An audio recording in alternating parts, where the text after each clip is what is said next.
The coming of the war in 1914 had a profound effect on the suffragettes. On the one hand, the movement was undermined as a schism opened between the pacifists who followed Sylvia Pankhurst into a socialist grouping based in the East End and the patriots who remained loyal to Mrs. Pankhurst and her other daughter Christabel.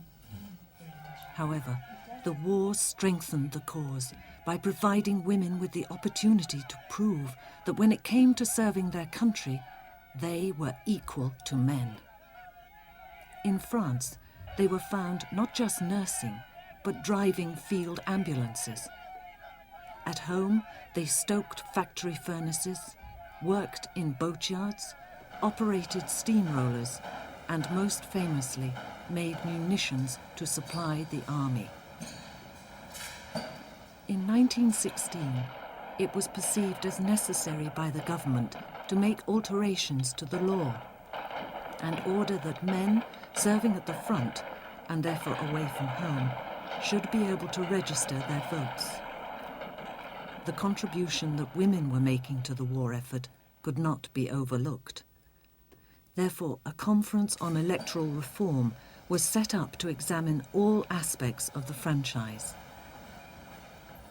In January 1917, this conference recommended that unmarried women on the local government register and the wives of men on the register should be allowed to vote once they had reached the age of 30. The age limitation was included to prevent the creation of a female majority.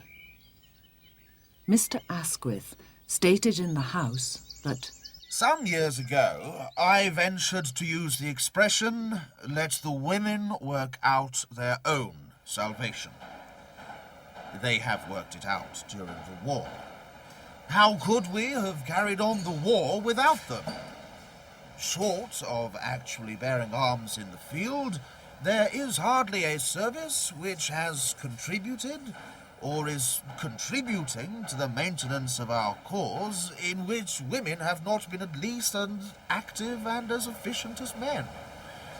I, for my part, feel it is impossible, consistently either with justice or expediency, to withhold from women the power and right of making their voice directly heard.